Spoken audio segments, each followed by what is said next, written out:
much do you think the bench production has suffered without having you guys are last in the NBA in terms of points from your bench? Well, it has suffered, but it not just. I mean, it's me too because I'm experimenting, as you guys know. I mean, sometimes I play Gulak, sometimes I play Capono, sometimes I play Ebanks, sometimes I play Meta, sometimes I play. And so right now our bench hasn't gotten a great rhythm, and I have something to do with that. And so I can't, at least not yet, I can't really evaluate our bench the right way in terms of where they should be at this point until I can be a little bit more consistent with them. Where is that place you think where you do need to sort of settle? Where is that spot in the season where you think you may just need to settle in a rotation, even if it's not exactly, you don't know everything you need to do? Yeah, hopefully halfway through the season, we'll be right there. I can't guarantee it, but you hopefully by then, after All-Star break, that you have a comfort zone of what you're trying to do, offensively, defensively, rotation-wise, and now it's a tweak here and a tweak there, as opposed to changing a few things like I'm kind of doing on the fly. Coach, you mentioned the just sheer amount of games in the last couple weeks. Said there are practices actually coming up this week for the first time in a long time. Are you eager to get to that? Do you have stuff that you know that we want to put in on these days, or are you still trying to think about Dallas and not getting to there yet? Yeah, I'm trying not to get into that as much because I think there are a couple of conflicts that we have. I think maybe one being a travel day or something like that.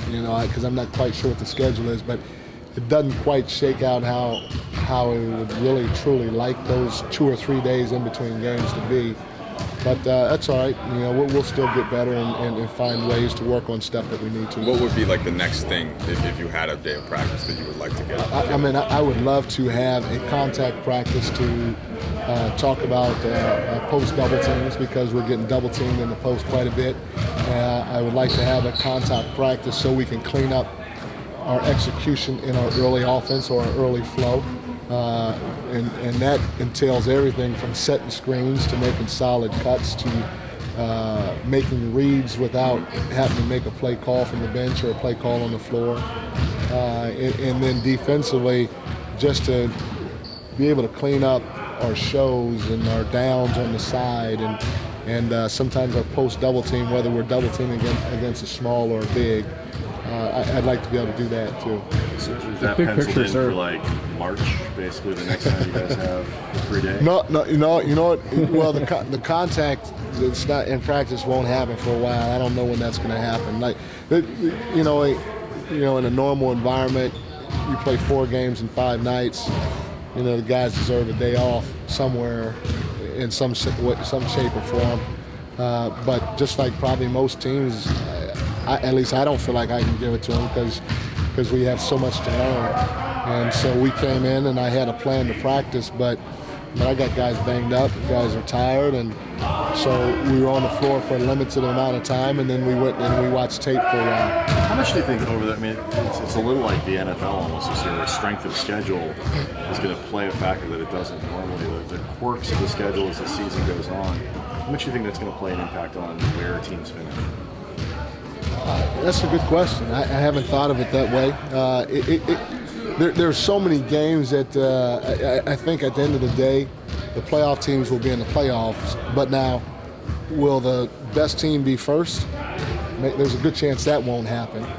But if you belong in the playoffs, I truly believe that you'll be in the playoffs at the end of the season because there are enough games to kind of work its way out to get there, even though it's a funky season. Big picture, is there a particular identity that you want or you're hoping the bench can have once the rotations are set in place?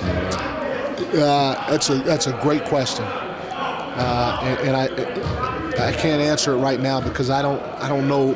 I'm not quite sure of what I have. Does that make sense? Right. So get back to me on that one. But that's a good question. What identity do they have at this point, even though it's incomplete? We don't. Our bench doesn't quite have one yet. Right. Now I think our team has an identity on the defense end of the floor overall, and our bench is not bad at that. But they're not great at it neither right now. And so until I can until I can have a better feel to help them in that area. Sit tight. When you have as many guys who are comfortable and want the ball in the post, between obviously the two bigs, and then also Kobe and Meta is comfortable down there. How do you get guys their touches without then taking somebody like Powell and making sure he doesn't spend too much time around the perimeter and things like that? It's a fine balance that I'm working with now. That's another good question, but Better than his? We're not in a competition. Yeah. close. Aren't we though? Close. They're both really interesting questions, and really, all jokes aside, they're really interesting questions that's part of my thought process and part of why I'm tinkering here and tinkering there, and sometimes adding a new play when I really shouldn't, and taking away a play that we've been running. So it's a fine line that I still have to find. How did McRoberts come through with his toe? He came through well.